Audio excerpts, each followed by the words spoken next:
Bonjour Luce. Bonjour Valérie. L'URLS, vous êtes une grosse équipe. C'est quoi votre mandat, vous, à l'URLS?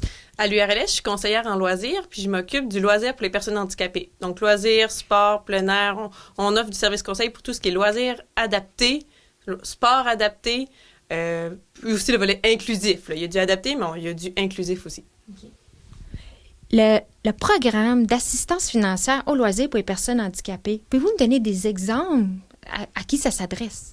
C'est ça, on a fait le lancement du programme qui consiste à soutenir les responsables de loisirs à embaucher des accompagnateurs. Donc, quand on est une personne en situation de handicap puis on a besoin d'un accompagnateur pour réaliser ses activités de loisirs, ça peut être un frein de trouver l'accompagnateur ou de s'inscrire à une activité puis qu'on a besoin d'un accompagnateur pour la sécurité, pour l'accompagnement, pour la compréhension.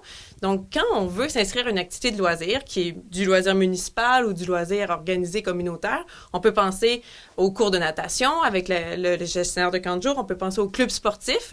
Quand on s'inscrit à un cours d'athlétisme ou à un cours de karaté ou à un cours de natation et qu'on a besoin d'accompagnement, on doit le nommer au responsable. Okay. Pour dire, bon, moi, pour ma condition, pour ma pleine participation, il faudrait que j'aie quelqu'un qui m'assiste, soit dans mes transferts ou soit dans l'eau, il y a l'enjeu sécurité. Donc, pour être sûr que ce soit plaisant pour tout le monde et bien encadré. Donc, quand la personne handicapée ou la personne qui a des besoins particuliers le nomme au responsable, le responsable peut se préparer, prévoir appliqué au programme que vous avez noté, le programme d'assistance financière, peut prévoir de la formation, peut prévoir l'embauche d'un accompagnateur. Et on s'assure qu'il y a une belle expérience en loisir. Okay. Si les parents auraient un enfant qui vit avec un handicap, est-ce qu'ils peuvent participer à un camp de jour? Absolument. Tous les camps en Gaspésie sont inclusifs, ou du moins, ils mettent les moyens pour. Mais pour ça, ça prend du temps, ça prend de la planification. C'est pourquoi, dès janvier, on invite les parents qui ont des jeunes avec des besoins particuliers d'appeler le responsable de camp de jour pour nommer les besoins de leurs jeunes, nommer les accommodements ou qu'est-ce qu'il y aurait besoin pour que le camp puisse se planifier. Bon, est-ce que c'est une ressource supplémentaire? Bon, est-ce que je dois adapter mon local? Est-ce que je dois prévoir des ressources financières? Donc, plus tôt le gestionnaire de camp le sait, mieux il peut se préparer. Okay.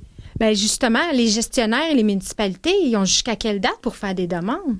Donc, pour notre programme, les municipalités et les gestionnaires de camp ont jusqu'au 1er avril pour déposer. Donc, dès janvier, février, mars, c'est 3 mois qu'on parle beaucoup de camp de jour pour qu'il y ait un réflexe. Fait qu'on parle aussi avec les intervenants de la santé. Si on accompagne des jeunes, on peut interpeller le responsable de camp de jour.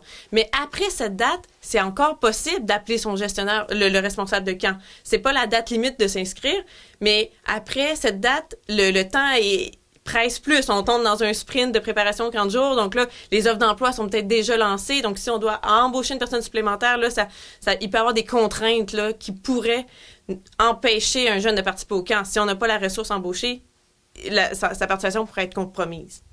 Puis c'est quoi votre autre programme d'intégration et loisirs? Oui, on a un programme qui s'appelait Intégration, loisirs et sport, qu'on a renommé Loisirs et sport inclusif. On veut adopter le terme inclusif dans nos communications. On parle d'inclusion. L'intégration a fait son temps. Là, on parle d'inclusion. Puis on peut penser au para-hockey, qui est un sport inclusif que personne avec un handicap ou sans handicap, en fait, on rejoint même différentes clientèles d'âge. Là, tout le monde se regroupe. Donc, c'est un sport inclusif.